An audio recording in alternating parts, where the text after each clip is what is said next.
Hello दोस्तों, स्वागत है आपका हमारे YouTube channel exam oriented class में। और इस वीडियो में हम डिस्कस करने जा रहे हैं 18 अप्रैल 2020 के इंपॉर्टेंट करंट अफेयर्स क्वेश्चंस। तो दोस्तों, हर क्वेश्चन को हम यहाँ डिटेल से डिस्कस करने वाले हैं। वीडियो शुरू करने से पहले अगर आप हमारे चैनल पर नए हैं तो हमारे चैनल को सब्सक्राइब करें, वीडियो को पूरा देखें, वीडियो पसंद आता है तो लाइक करें, कमेंट करें और दोस्तों के साथ शेयर करें। आइए स्टार्ट करते हैं। तो पहला प्रश्न है, हाल ही में वर्ल्ड वाइड फंड इंडिया ने किसे अपने कार्यक्रम का एम्बेसडर बनाया है? तो उत्तर है विश्वनाथन आनंद। आप देख रहे हैं, ये हैं विश्वनाथन आनंद जी, भारत के एक महान शतरंज खिलाड़ी हैं। डब्ल्यू इंडिया ने इन्हें अपने कार्यक्रम का ब्रांड एम्बेसडर बनाया है।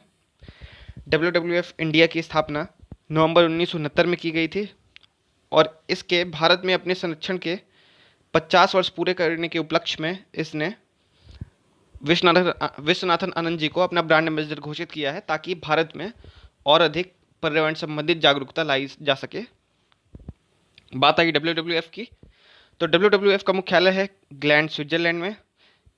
डब्ल्यू की स्थापना हुई थी 29 अप्रैल 1961 में और इसके वर्तमान निदेशक हैं मार्को लैम्बर्टिनी।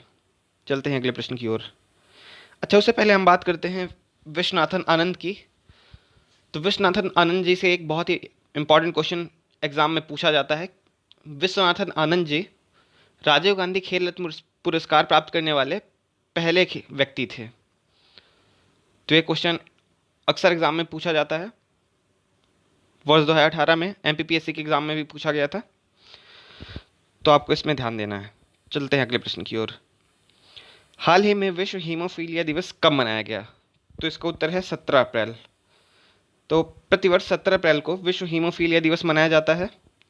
इस वर्ष की थीम क्या थी? तो इस वर्ष की थीम थी gate plus involved, world haemophilia day. अब बात आई हीमोफीलिया की, तो हीमोफीलिया है क्या?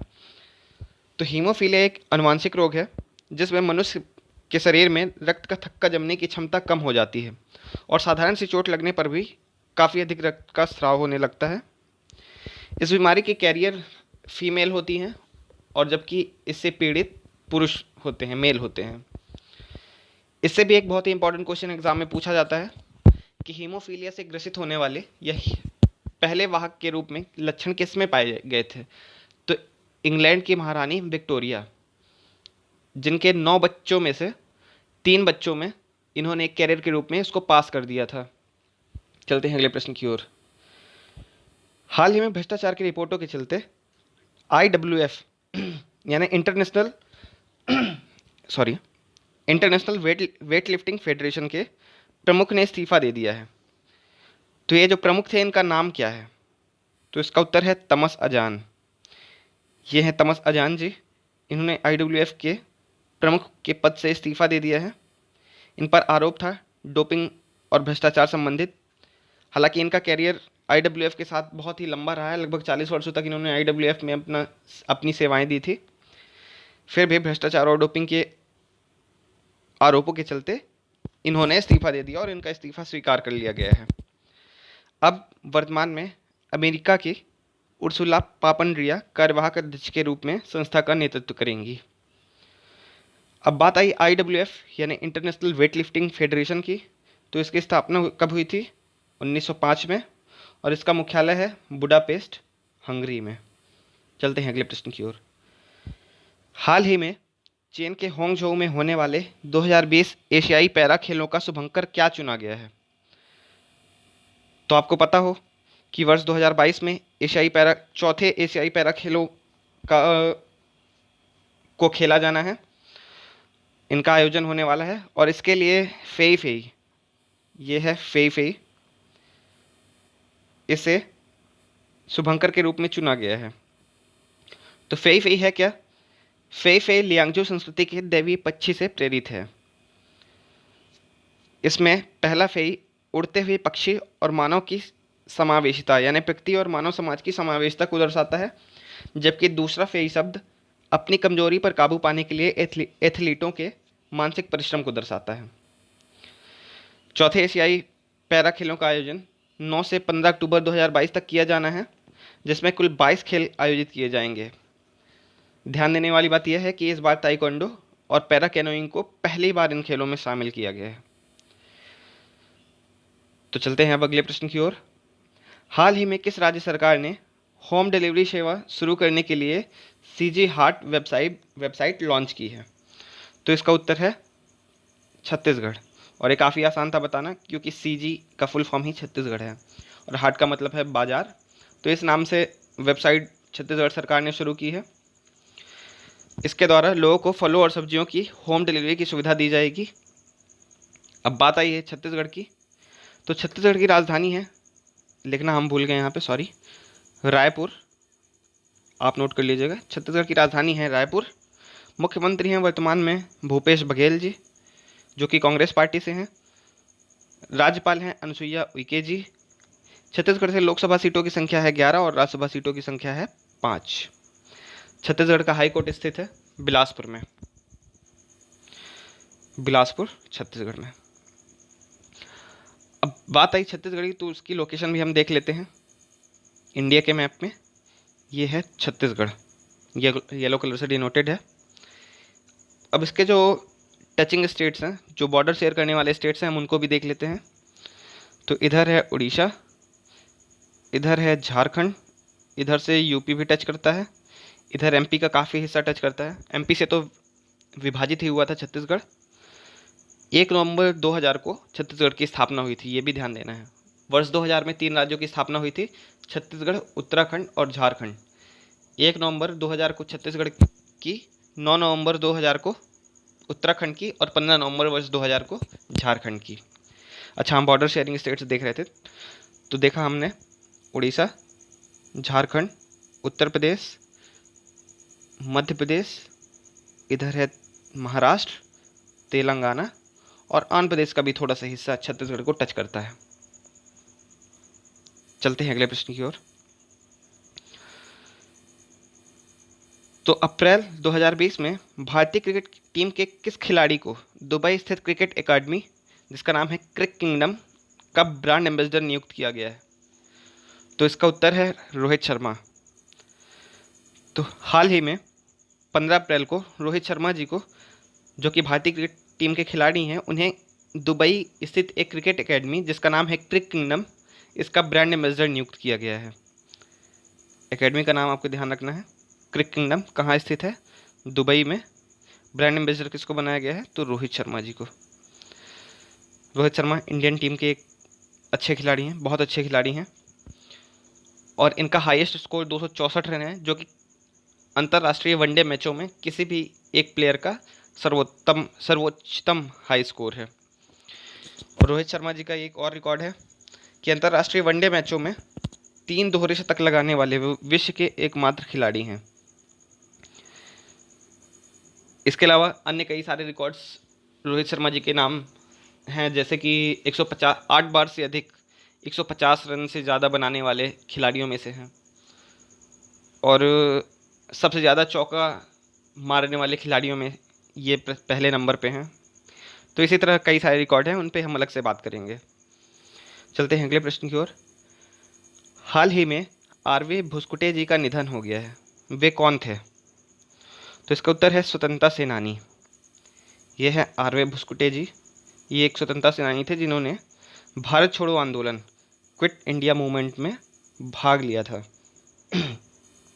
आपको पता है कि भारत छोड़ो आंदोलन की शुरुआत 8 अगस्त 1942 को अखिल भारतीय कांग्रेस समिति के बॉम्बे अधिवेशन में की गई थी, और महात्मा गांधी जी ने इसकी शुरुआत की थी। चलते हैं अगले प्रश्न की ओर। हाल ही में MTNL का अतिरिक्त प्रभार CMD का किसे सौंपा गया है? तो इसका उत्तर है PK पुरवर। तो हाल ही में PK पुरवर जी को MTNL का अतिरिक्त प्रभार सौंपा गया है। अतिरिक्त प्रभार क्यों? क्योंकि ये ऑलरेडी BSNL के प्रभारी हैं, प्रमुख हैं, BSNL के CMD हैं ये, यानी अध्यक्ष व प्रबंध निदेशक। अब बात आई BSNL और MTNL की। तो BSNL का फुल फॉर्म है भारत संचार निगम लिमिटेड। BSNL की स्थापना हुई थी 15 सितंबर वर्ष 2000 में, और इसका मुख्यालय है नई दिल्ली में। जबकि MTNL का फुल फॉर्म है महानगर टेलीफोन निगम लिमिटेड। MTNL की स्थापना हुई थी 1 अप्रैल 1986 और मुख्यालय है दिल्ली में। तो इस तरह से हमने बात की BSNL और MTNL के बारे में। अब चलते हैं अगले प्रश्न की ओर। अगला प्रश्न है, हाल ही में किसने 13वां इंटरनेशनल अरब फिक्शन अवार्ड जीता है? तो ये अरब फिक्शन अवार्ड किस क्षेत्र से रिलेटेड है? तो पहली बात ये साहित्य से रिलेटेड है। तो किसने जीता है? इसका उत्तर है अब्देल वहाब अस्सावी। ये हैं अब्देल वहाब अस्सावी। इन्होंने अरब का 13वां अरब फिक्शन अवार्ड जीता है। इन्हें यह पुरस्कार वर्ष 2018 में प्रकाशित उनके उपन्यास द स्पार्टन कोड के लिए मिला है। इस पुरस्कार के तहत उनको 50,000 अमेरिकी डॉलर की राशि प्रदान की जाएगी।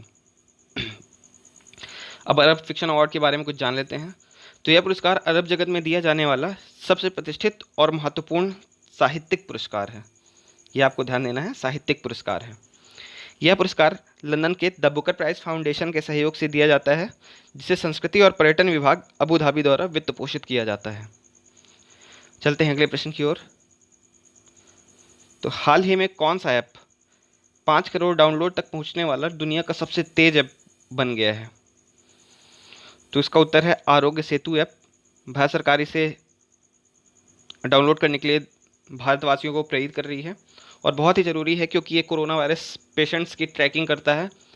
और जब भी इसको डाउनलोड किया हुआ कोई व्यक्ति किसी ऐसे व्यक्ति के पास से गुजरता है जो कोरोना वायरस से संक्रमित है, तो इस ऐप के द्वारा उस व्यक्ति को नोटिफाई किया जाएगा, उसको बताया जाएगा कि आप कोरोना संक्रमित व्यक्ति के पास से गुजरे हैं, और इस तरह से उसको जानने में, जांच कराने में मदद मिलेगी और संक्रमण का खतरा कम होगा, संक्रमण कम फैलेगा। तो आरोग्य सेतु ऐप 5 करोड़ डाउनलोड तक पहुंचने वाला दुनिया का सबसे तेज ऐप बन गया है, जो कि मात्र 13 दिनों में 50 मिलियन डाउनलोड्स हो चुके हैं इसके। 50 मिलियन यानी 5 करोड़। तो अच्छा, आपको पता होगा प्रसार भारती ने अपने कर्मचारियों को इस ऐप को इंस्टॉल करना अनिवार्य कर दिया है, और इसके अलावा भारतीय सेना के जवानों को भारतीय सेना ने आरोग्य सेतु ऐप डाउनलोड करने की सलाह भी दी है। तो अगर आपने अभी तक आरोग्य सेतु ऐप को डाउनलोड नहीं किया है तो प्लीज़ आप भी कर लीजिए। चलते हैं अगले प्रश्न की ओर। हाल ही में RBI के गवर्नर शक्तिकांत दास ने रिवर्स रेपो रेट में कितने प्रतिशत की कटौती करने की घोषणा की है? तो अभी बात आई रिवर्स रेपो रेट की, तो उसके बारे में आपको बाद में बताता हूँ, पहले बता देता हूँ आपको उत्तर। तो RBI गवर्नर शक्तिकांत दास जी ने रिवर्स रेपो रेट में हाल ही में 0.25% की कटौती करने की घोषणा की है। अब ये रिवर्स रेपो रेट होता क्या है? तो जब बाजार में तरलता कम हो जाती है, यानी नकदी का प्रवाह कम हो जाता है, तो RBI बैंकों से, कॉमर्शियल बैंकों से पैसा लेकर कर्ज के रूप में पैसे लेता है कुछ समय के लिए, और इसे जिस दर के तहत लिया जाता है उसे रिवर्स रेपो रेट कहते हैं। इसके विपरीत जब RBI कॉमर्शियल बैंक्स को अल्पावधि का यानी 90 दिनों तक के लिए ऋण प्रदान करता है, तो वह जिस दर के तहत प्रदान करता है उसे रेपो रेट कहते हैं। रिवर्स रेपो रेट हमेशा रेपो रेट से कम होती है, यानी कि RBI देता तो ज़्यादा ब्याज दर पर कर्ज है, परंतु कॉमर्शियल बैंक से लेता कम ब्याज दर पर है। तो बात आई RBI की, तो RBI की स्थापना कब हुई थी? 1 अप्रैल 1935 को। और ध्यान देने वाली बात यह है कि स्थापना के समय इसका मुख्यालय कोलकाता में हुआ करता था, जबकि वर्तमान मुख्यालय मुंबई में है। RBI के वर्तमान गवर्नर हैं शक्तिकांत दास जी, जो कि भारत के 25वें गवर्नर हैं, RBI के 25वें गवर्नर हैं। इससे पहले उर्जित पटेल थे 24वें क्रम के, और उससे भी पहले रघुराम राजन जी थे जो कि 23वें क्रम के थे। अच्छा, वर्तमान में जो ये repo rate, reverse repo rate है, तो ये कितनी है ये भी मैं आपको बता देता हूँ।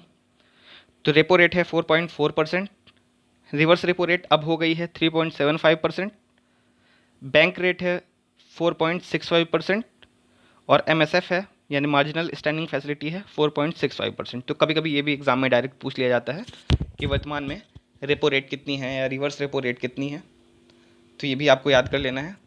इसके अलावा रेपो रेट और बैंक रेट में डिफरेंस सिर्फ इतना होता है, दोनों होते सेम है लगभग, डिफरेंस सिर्फ इतना होता है कि आरबीआई जब अल्पावधि के लिए ऋण देती है, यानी 90 दिनों तक के लिए ऋण देती है, तो रेपो रेट के तहत देती है। और जब दीर्घ अवधि के लिए ऋण देती है आरबीआई कॉमर्शियल बैंक्स को, तो वो बैंक रेट के तहत देती है। तो अल्पावधि के लिए दिया गया ऋण अपेक्षाकृत कम रेट पर दिया जाता है, यानी कि रेपो रेट हमेशा बैंक रेट से कम होता है। तो दोस्तों, इस तरह से आज के हमारे करंट अफेयर्स पूरे हुए। वीडियो को पूरा पूरा देखने के लिए आपका बहुत बहुत धन्यवाद। आपका दिन शुभ हो।